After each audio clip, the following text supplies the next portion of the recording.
welcome to All Things Odd. As you guys can see, if you're coming in, I have a special guest.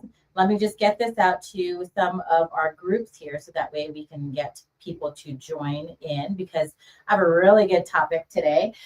So no, this is not Dr. Galloway. Although a lot of people confuse us. No, this is not Thursday at 12:30. So this is going to be our show for the week, because I had a call from a good friend, Dr. Doug Beck, who said, hey, I'm coming into town and let's sit and chat and we'll jump on a show and we'll talk about what's new. And so I thought, absolutely, come on in. So we decided that we were going to talk about what he's up to, because if you guys are like saying, wait a minute, I thought he totally retired. That's what I thought too. But he didn't really retire, because he went, as you guys know, to, let's see, okay, so after he left a manufacturer, I don't know how transparent we should be, but anyway, after he left a manufacturer, then as you know, he did a lot of cognition and cognitive things that he did, but with his brain, that totally makes sense. Then if you've seen other podcasts, if you've seen a really, really good podcast called Hearing Matters podcast with Blaze Delfino and also Dr. Beck, he was there for a while as well. And now he is doing something new. We're not going to say anything yet, but he's doing something new. And so we wanted to talk, before we get into what he's really working on and what he's going to share with us and show a little bit more about, we're going to dive in to have a little bit of let's talk about over-the-counter and direct-to-consumer. So OTCs and DTCs are what they call it, okay? So OTCs, let's talk a little bit more about that. What are your thoughts of maybe, this goes back to, I guess, we've been in it for what, 3 years now, right? October 22 is when the FDA approved over-the-counter. Yep. And it's all the first people in over-the-counter made pretty decent products, but let me go back just a little bit, if I may. The reason that the FDA approved over-the-counter, primarily two things, right? Access and affordability. Access to professionals like us, and affordability, because premium hearing aids can be very, very expensive. They're not all very expensive. Mid-level ones you can buy, big box, you can buy all over the place for $2,000 or $3,000, but that's a hearing aid that'll probably last you 3, 4, 5 years. It's programmable. People went a little bit crazy thinking that all hearing aids were $5,000, $6,000, $7,000, and that motivated the FDA to say, wait, these things are too expensive. It's too hard to get. It's too expensive. People can't afford them, which is a reasonable presumption, because it's probably the second or third largest purchase people make, right? Your house, your car, and hearing aids, unfortunately. But the premium products are extraordinary, and people don't understand this. And it's such an important thing. It's not like a hearing aids ripoff. It's not. When you're getting a good premium hearing aid from one of the world class manufacturers, these things can easily last 5, 6, 7 years. These things come with 2 or 3 years parts and labor, loss, theft, and damage. If Dr. Phillips sells you a hearing aid, and we didn't talk about this, but and somebody loses it 24 months from now, it gets replaced by the manufacturer, right? So you get a lot of value when you buy premium hearing aids. But here's the thing. If you go to the Global Burden of Disease study from 2024, which was published in Ear and Hearing, Dr. Haley and colleagues, they say 72.88 million people in the USA have hearing loss. Now, most of us in audiology, hearing aid dispensing, ENT, we learned 35, 38, 40 million people. No, it's 72.88 million. So let's just call it 73. And then you read the work by genius guy, Larry Humes, a friend of mine, and we did some work together in cognition back in 2015. And Larry would tell you that about 80 or 85%, maybe even up to 90% of people who would benefit from hearing technology don't seek it. Now, so that's the history. And the FDA approved in October of 22 that you could have over-the-counter hearing aids because of those two primary issues, access and affordability. Now, here's the rub. I've always thought, and I can quote research that would tell you about this, it wasn't really the price as much as it was the form factor. Many hearing aids, they have the nickname, the big beige banana, right? Because they sit back here, and now they're much smaller. You have Ricks and Wrights, and you have completely in the canal. You have IICs, which is invisible in the canal. So there's a lot of options now. But the better ones are still pretty expensive, and they can run you $4,000, $5,000, $6,000, $7,000 a pair. So then OTC came out. Well, what did OTC do initially? they replicated hearing aids, into a lesser expensive but reasonable quality product. And I think that's why it really didn't take off early on, is because it still looked like a hearing aid. And that's a major thing. We all, as audiologists, we hate to say that there's a stigma, but there's a brand new study out of Ireland, England. I think it's called BEMA, British Hearing. Anyway, it was in Hearing Review about 2 months ago. You can look it up. And about 96% of all the audiologists dispensing, a couple of hundred that were in the survey, said, yeah, stigma is still a huge issue. That's why people don't wear hearing aids. There was a study by Amin Amlani and Mike Valente in 2017 in the American Academy of Otolaryngology, Hypnic Surgery, in the flagship journal. And they pointed out that the USA back then was the most expensive place to get hearing aids, and it still is. And they said that about 35% of people who needed hearing aids got them, which is still a lot higher than it seems to be now. But they said in places where hearing aids are absolutely free, like the EU, the UK, Canada, Australia, New Zealand, Scandinavia, where hearing aids are free, supplied by the government, the uptake was only about 10% higher than it is here. So the point there is that it's not the price that's preventing people. In countries where it's free, the acquisition rate was only about 42-43%. So that means about 60% of people who are eligible for hearing aids say, I'm good. And the only reason I can come up with is they don't want to be that guy wearing the hearing aid.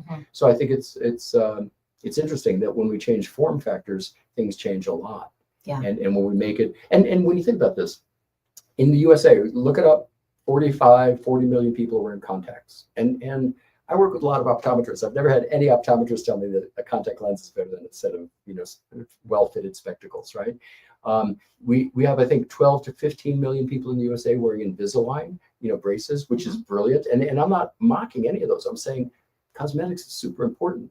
That is how we look at ourselves in the mirror and how we project ourselves to other people. And the research back, and it's very, very old research, 60s, 70s, 80s, looking at people who wear hearing aids are thought to be, 8 to 10 years older, lesser IQ, and less competent. And I think that's what the public in general feels without knowing that there is research that says this is an issue. But I think they perceive that, and they don't want to be that guy wearing hearing aids. Yeah, I think that that statistic that you said about where they can obtain hearing aids for free in other countries, right? Like Canada, right? Let's say Canada. I do agree. Like I always, and I tell that to people too, because it's not necessarily the cost stigma, right? Was what you're saying, because then everybody would have gotten it. Sure. But what, 10% difference or improvement that they did seek help and actually get intervention and everything, so that's really kind of interesting, which is kind of leading up to what we're going to talk about today. But also, like when OTCs came out and it was approved by the FDA a couple years ago, 3 years ago, audiologists and the conversations that we had were, are we going to go out of business? And it's not that it was that much. Yes, it was that much cheaper. However, it was an entry point. So it was for people that had mild to moderate hearing loss. They had to be able to still adjust it if they wanted to, right? Exactly. There are certain rules and regulations that you had to be over 18 years old. And this is an issue because, the FDA did say adults with perceived mild to moderate, but here's the issue is nobody knows what that means. Right. Most people are very, very bad at judging whether they have hearing loss. And we've seen this over and over and over in the research literature that probably 50% of the people who think they have hearing loss do, and 50% who don't think they have hearing loss do. And, it's just the numbers from self-reports are just not very reliable. And in the USA, again, 72.88 million people with hearing loss. Then you have 26 million who have no hearing loss whatsoever, but they have difficulty understanding speech and noise, and they have hearing difficulty. That comes from a study that I did with Jeff Danhauer in 2019. And the VA uses the same number. They actually use 23 million, and they call it functional hearing loss or something along those lines. I tend to call it subclinical hearing loss, meaning that the clinical evidence of it is not as apparent, but you see it on questionnaires, listening and communication assessments. You see it on speech and noise scores. And I know some audiologists don't like the term subclinical, but it's just a personal preference, and we're not going to solve that. So people are going to call it what they call it.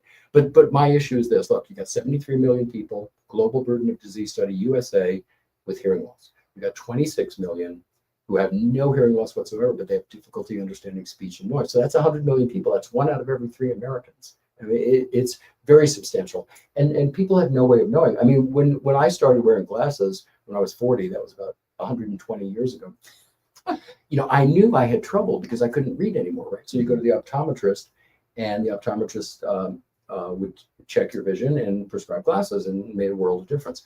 But with hearing, you don't have that because it occurs very, very slowly over time, and you don't have a clear-cut signal. So what you start to think is that, people really mumble. No, they don't. They speak just as clearly as they did 50 years ago, but you now have, probably a high-frequency loss. So you're 90% of the intelligibility of English comes from the high frequencies. And when you have a high frequency loss, which comes with aging, then it sounds like people mumble. So when you complain that people are mumbling, that's a very, very good observation. It's the wrong diagnosis. The diagnosis is the person that perceives everybody mumbling, they have hearing loss. And the other giant one, as you know better than I do, is they come in and they complain about speech and noise. They say, restaurants, cocktail parties, family gatherings, I can't understand what people are saying. And it may or may not show up on a hearing test because you got 26 million people who have subclinical or supra, S-U-P-R-A, supra threshold hearing disorders or functional hearing loss. And these things make it very, very difficult to converse. And that's why you start to have social isolation and anxiety and depression, because you can't communicate as well as you would like to. Yeah. So I giggled a little bit when I was going to say Doug, but Dr. Beck, right, called these spectacles. Okay. So I have to throw this up here because we're going to get to this. So actually Doug's new title is Senior Director of Audiology in the North American region for EssilorLuxottica. Yes. Okay, so if you've heard that before, this is where we're gonna kind of go. But I had to throw this up because even though I giggled at the word spectacles, so back in the day, I actually I found this picture. So for those of you who have never seen this before, I actually worked when we used to have hearing aids in glasses, and they looked like that. Right. So that was like a Telex brand. It might have been a Cross aid. Yeah. And you can kind of see, the battery there, the like really old ear molds that are attached to it. But I had a patient who wore those. Yeah. Well, so it's pretty interesting. Hearing aid glasses go back 100 years. And right after World War II, not right after, but in the ensuing decade, everything changed, went to behind the ear. And when President Reagan wore his in the ear, then that changed the market again. 80%, 85% of all hearing aids sold after President Reagan wore his in the ear hearing aids became in the ear, right? And then slowly but surely, eyeglass hearing aids did fade away from the market for a couple of decades. Yeah, I mean, those are crazy. I just had to put that up there for the young audiologists who have no idea that's what they look like. I just wanted to make sure that we could kind of put that up there. But like they don't look like, even like, these are my progressive readers. Yeah. Doug's also got a pair of spectacles or glasses on as well that he's going to talk about.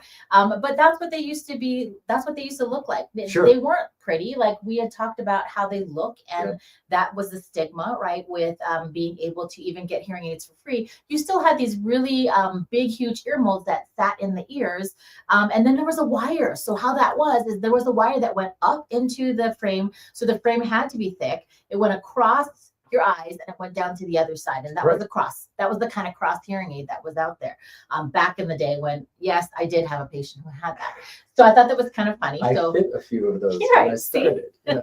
Yeah. So that's kind of where we were. Yeah. And what I wanted to kind of pull up a little bit here, let me see if I can get this up, is some new things. And again, it's been around for a while. So for those of you who were trying to kind of just take a look at what Essilor is, sorry, I have to get closer because I can't see. I did pull it up here, and I think we're going to go here. Okay. Let's see what you got. There we go. So this is actually, I watched the video. Yeah. So this is what EssilorLuxottica is. It's a bigger company. We're going to get to a little bit smaller company than this. That's part of this. But this is their website. I will go and copy and paste it and put it into the comments as well. So those of you that are watching can actually click on it just to make sure that we can do that. All right. So I'm going to put it in the comments here. So it's kind of cool. With these smart glasses that I learned, and I kind of watched and did a little bit of digging here. Yeah. It's these particular ones that I was looking at were Ray-Ban. These so are they were Ray-Ban. Ray-Ban Meta. Yeah, it's right? Ray-Ban Meta is what you're looking at there. And those are very, very clever. You can buy those on Amazon. I believe they run about $300 or $400 per pair. And the cool thing about them, you can say, Meta, take a picture, and it will take a picture. You can say, Meta, take a movie. It'll take a movie. You can say, Meta, read my emails to me. Meta, read my text messages. But the most amazing thing to me is low vision people wearing Meta glasses, because they can say there's a free website that they can access, and the person sitting behind their computer is looking through those glasses along with the patient wearing them, and they could say, I need to navigate from Broadway and 42nd up to 2nd Avenue and 45th Street. How do I get there? And somebody could look through your glasses for you from a distance. But what I like even better, is Meta can just navigate for you. Yeah. And it does, and it translates languages. I was recently, I don't know where I was in Milan, and you could wear your Meta glasses, and you could take a menu, and you could say, Meta, I don't understand what this is. This is Italian. Could you read this to me in English? And Meta will do that. Wow. So smart glasses come a long way. But and then you have the brand new Oakley Meta. And then with nuance is a very different thing, because nuance makes it. So with nuance, what we do is these are for people with, perceived mild to moderate loss, but they have, these are them. I'm wearing them now. Yep. And you can see there's nothing in the ear. I don't know if you can see my ear. Yeah, I didn't know, you guys. I'm going to also put the Nuance Audio link in here too. I did not know that he had them on. I figured he was going to come in with them on. But what's funny is Doug had reached up to adjust his glasses a little bit, and there was feedback, and I heard it, and I was like, was that feedback? And he goes, that sure was, right? Yeah. It's the same with the hearing aid. If you do this, right? So if I cut this in just the right way, you'll hear a little feedback. But generally, it doesn't feedback. It's just when I touch it wrong. The microphones, there's 6 microphones, 3 on each side over here and here. So what you want to do is you can have it in directional beamforming, and where you look is louder than the background. You can change the background in 3 levels. You can change volume in 4 different presets. Now, the presets are an interesting issue. So we have A, B, C, and D are the presets. They came from the work by Dr. Urbanski and her group, and they said, I'm not going to quote it exactly, but it was something like this, that if you took a bunch of people with mild to moderate loss and you were fitting them to NAL and L2, then these 4 settings would be great or appropriate for about 80 to 90% of the people out there. So those are the presets. A, B, C, and D come from Urbanski's work. And so you can fit an awful lot of people with these sort of devices. And I wear mine generally when I'm out to dinner. I wear them at meetings. I wear them, throughout the day. And what I do, I don't know if you're going to be able to hear this. I'm going to turn them off. Let's see if the mic picks it up. Did you hear it? I heard it. I'm not sure if they're able to hear, but yeah. So when I turn it on,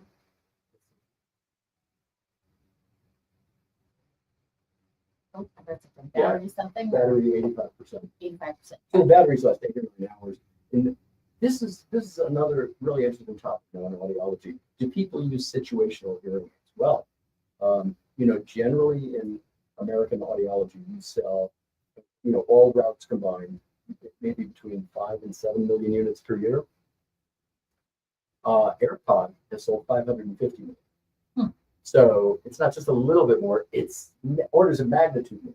And but the thing with AirPods, and they're brilliant, but you use them situationally, right? You use them on a plane, you use them to listen to AirPods, you use them to listen to music, a book or whatever. But you don't generally wear them all day. And in professional circles, it's a little bit of a challenge, because you walk into a room with your AirPods on, there is and so it's a great product. Like, it's kind of rude to have them on. It's kind of rude. Right, and the batteries last, because I have 4 pairs. I brought 2 with me because I just got off the phone. And the batteries last about 3 or 4 hours if you're streaming. So these last 2 or 3 times as long as that, but you just turn them on and off when you need them. And this is generation 1. Of course, generation 2 and 3 will come out and have longer battery life and many more options.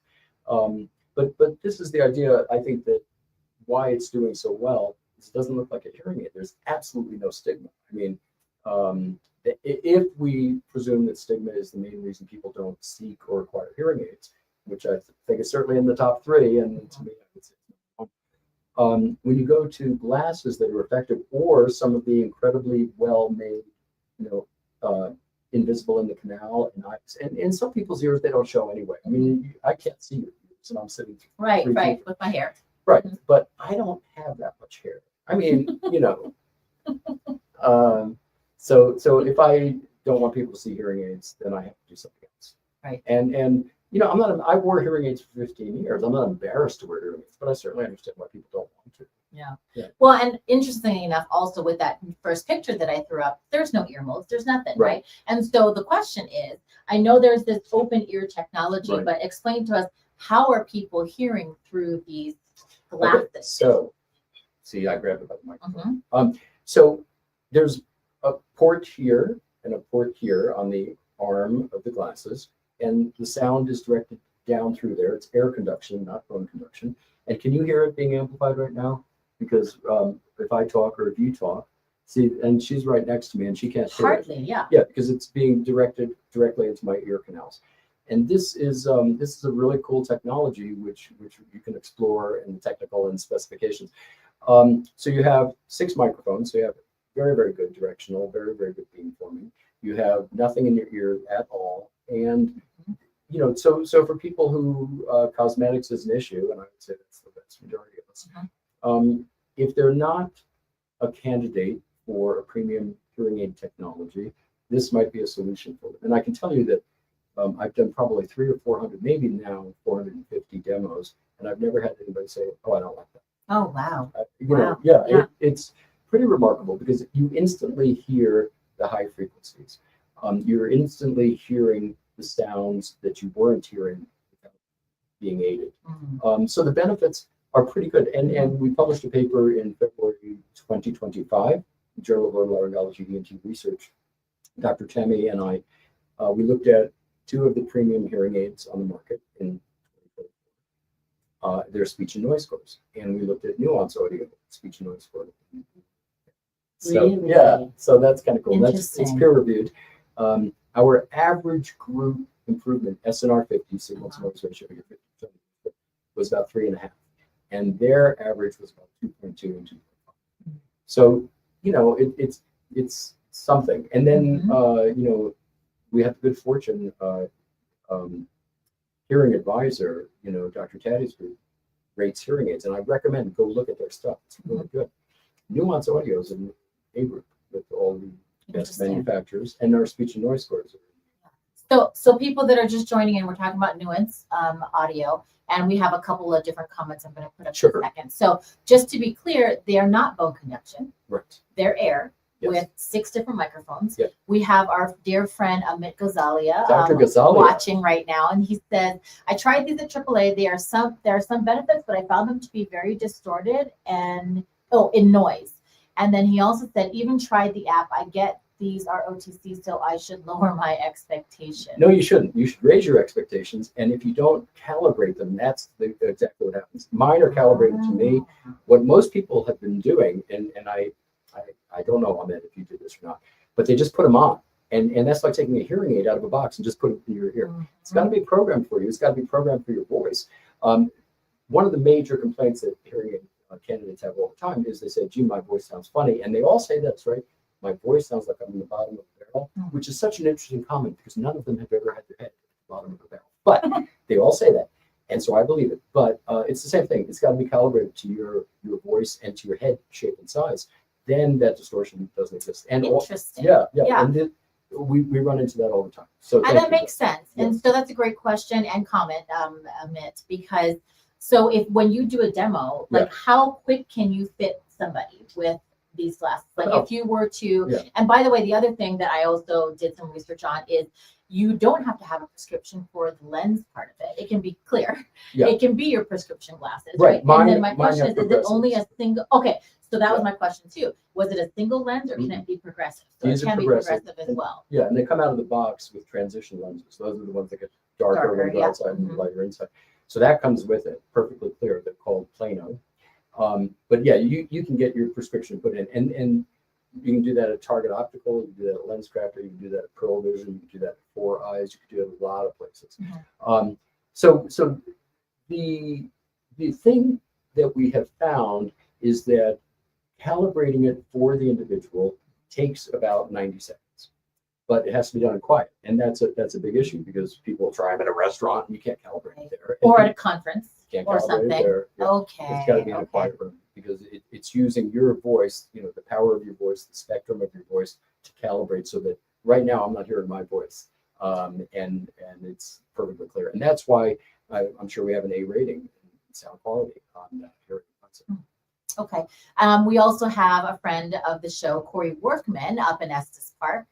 Dr. Workman asks, is there a thought to make them bone conduction? Yeah, because I honestly thought they were bone conduction, but then I kept reading about the open ear. Yeah. So. Yeah, well, the advantages to bone conduction come when you have a low frequency hearing loss and you know, you have an air bone gap.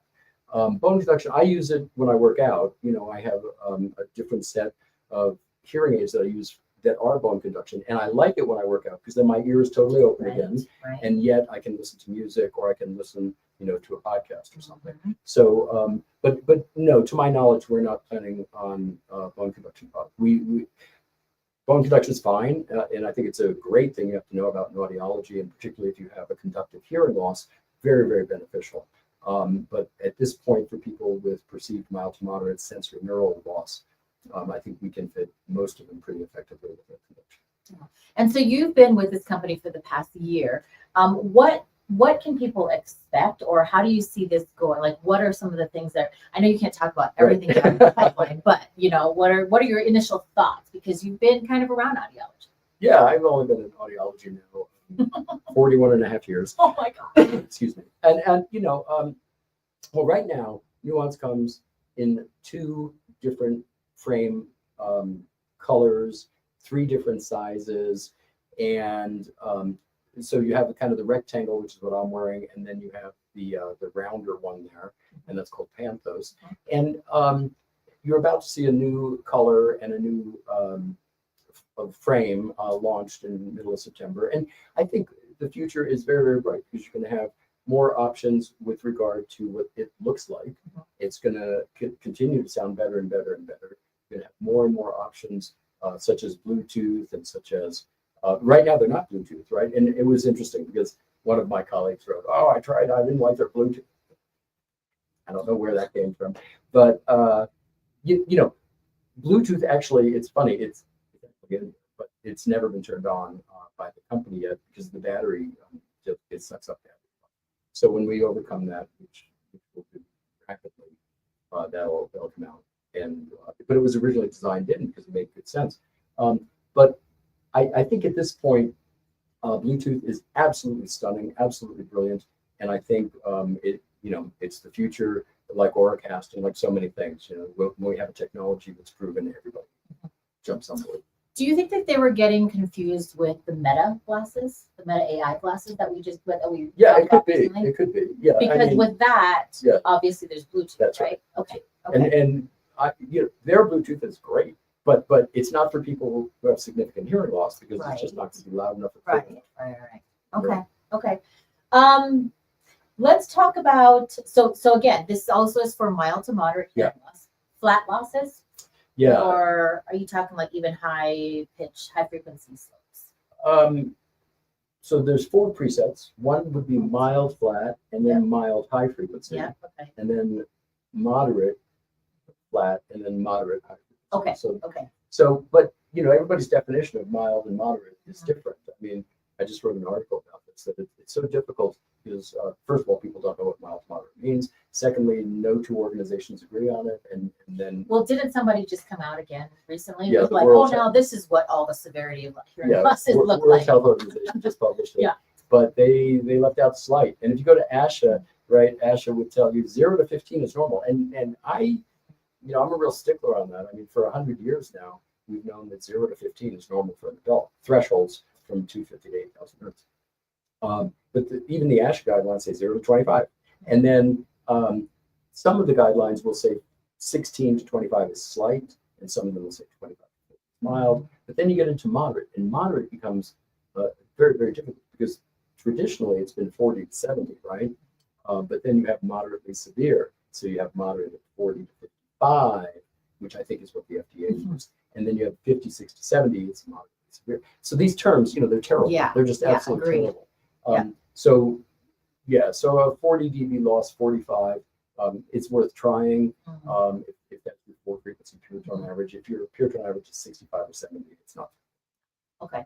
I've got another question. So these are great questions here too, Yeah. because this is why we go live, right? Yeah. I have the man right here. So if you are watching this and you've got questions, or if you have questions after and you're following this, still put it in the comments because I will track them down and the answers.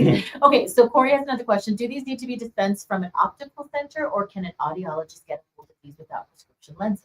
Yeah, audiologists can definitely dispense them without prescription lenses, and that's already happening because it's an over-the-counter product. It's like your phone. You can buy it anybody that retails those types of products. So yes, exactly. And I really recommend that audiologists and other people who are in hearing healthcare, dispensers, ENTs, it's worth calling a local optometrist and saying, hey, I've got this product from EssilorLuxottica that it's called Nuance, and can you work with me on patients who need lenses? And and I think they would return the favor, of course, that if they have a patient who they try to fit with Nuance and it's not working for their audiologic needs, they would refer to you, I would suspect, to do a much more in-depth comprehensive audiometric evaluation and fit them with something appropriate for their loss. But I think it's a great opportunity for us to collegially work together with other healthcare professionals. Yeah, it was really interesting too to think about it because, remember back in the day with with COVID, we had glasses, we had hearing aids, and we had a mask, right? Well, you're just putting two into one now as well, which is kind of nice. So of course, it's nice to be able to talk about things, alert your patients about certain things, have that awareness. Again, it'll fit perfectly for certain people and maybe not so perfect for certain people, right? That's always how it is. But this is a great option. We're having another conversation here with Amit. He says, Corey, I was at an audiologist's office in the Bay Area and they had a display out for patients to try them. And Corey says, one more, where do I go for a demo? So how do you get a demo to come to Corey's office in Estes? Well, you could come to Natalie's office right now. Drive down there right now. Don't speak. The best way, send me a note. Just Dbeck, DBECK at EssilorLuxottica.com. I'll get you hooked up with one of my colleagues. Tony Solsona does an awful lot of those all over the country, and I'm sure he'd be delighted to come and visit you. So Dbeck and EssilorLuxottica, you can obviously find it, but it's ESSILOR, one word, LUXOTTICA. So it's a nightmare of an email address, but send me an email and I'll get you. You want me to put it in the comments? Yeah, that'd be great. Okay, and then I'm going to put your personal phone number in there too. Oh, hard to hear, really? Okay. All right. Thanks, Amit. Thanks for letting me know. Okay. So I will put his address in the email. Okay. While I'm putting that in, is it Dbeck? Okay, it's BECK or BEC? Yes. Because before it was BEC. I know. So, okay, I will type it in the comments. Abused some of the Dbeck at EssilorLuxottica. I know Doug's personal phone. Yeah, I'm at the. But I have his too. Hard to hear as we do not have these glasses on. Okay. Yeah, we're kind of far. We just kind of did this really quick. Okay. ESSILORLXOTTIC. I can hardly see what I know. Both of us are like, wait, I can't even. Well, that's close, but not correct. I can't see. So, it's a good thing we're hearing doctors. .com.org. Is awful. Is that right? That looks pretty good. Yeah. This is correct, people. Okay, there you go. You are very welcome because I just put that in the comments for a demo. Okay, so now the next question is like cost. Let's talk about cost and insurance. Okay, well, they retail for $1,200, and I'm not going to say the price of the wholesale because Lord knows who's going to be seeing this video. But the thing, so when you get them from an audiologist, or you get them from Target Optical, or you get them from LensCraft, it's $1,200. It's like an iPhone, right? You can go to 17 different places in your city to buy them, but it's all the same. Then your glasses, if you get lenses, and mine are very old. These are I don't know, but they are trifocals, and So what I had to do is I went to my optometrist, and I have a lovely optometrist in Brandon, Texas, which is where I live. And she did a brilliant job, and she told me I was wearing the wrong glasses, and she got me the right lenses, and that was wonderful. And then I had them installed into my frames. But you have to go. It's not a simple pop in and pop out, because there's electronics from here to here to here. So generally, from the time you get your optical prescription till you get your nuanced glasses with that prescription, figure a week. Might be quicker. Yeah, I mean, that's what you wait for glasses anyway.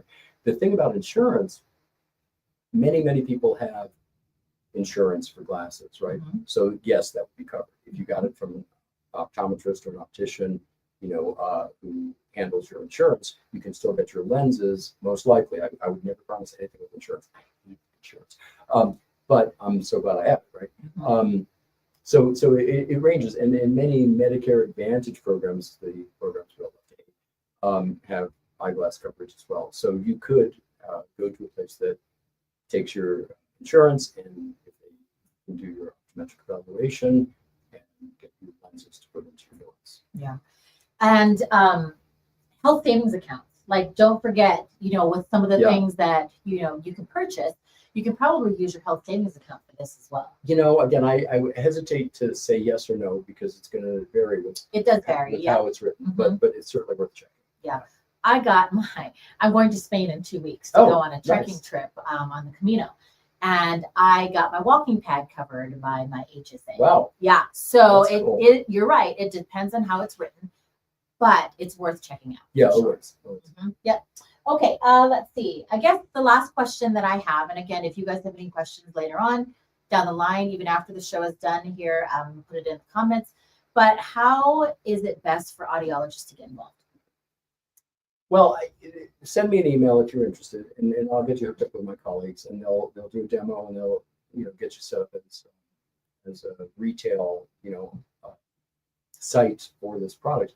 It's very easy. It doesn't take more than 1 or 2 pages of paperwork to become a dispenser or distributor or retail, because it is an over-the-counter product. So it's not very difficult at all, and I'm happy to facilitate that for you. And I would urge you to look at it, because when you have a sound quality A rating, and when you're doing as well or better than premium hearing aids, and again, that's peer reviewed. Journal of Otolaryngology into research in February 2025. So please look it up, and look at the ratings on Steve Caddy's Hearing Advisor. It's pretty impressive. And I agree with Dr. Gasalia. If you don't calibrate it, it's going to sound like poop. There you have it, right there. So if you have any other questions, please reach out. You can reach out to me. You can reach out to Doug. We put his email as well in there. And hopefully, this is something new that either you guys will decide to carry, or will have enough information so that you can talk really comprehensively with your patients about something that's new. Absolutely. And I think, one audience that I think is particularly interested in this, in audiology, about half the people that we test and work with don't buy hearing aids. It's called tested, not sold. It's a terrible term, but that's what it is. And I think that for a lot of those patients, they'll tell you they're not ready for hearing aids, too expensive, they don't like the way it looks, blah, blah, blah. It's not comfortable. They're wearing them with their glasses, and that's a problem for some people. And I think that this would get them over the hump for a couple of years. And people always ask me, how long do they last? Nobody knows. They've only been on the market since February. My guess, they'll probably last 3-4 years, 5 years. Awesome. That's good information. All right. Well, Corey says, thanks for the information. I'll stop by for a visit as well and send you an email. So awesome. Thanks, Corey. Thanks for tuning in. And yes, I'll see you at CAA. And I think it's my turn to buy you dinner. Okay.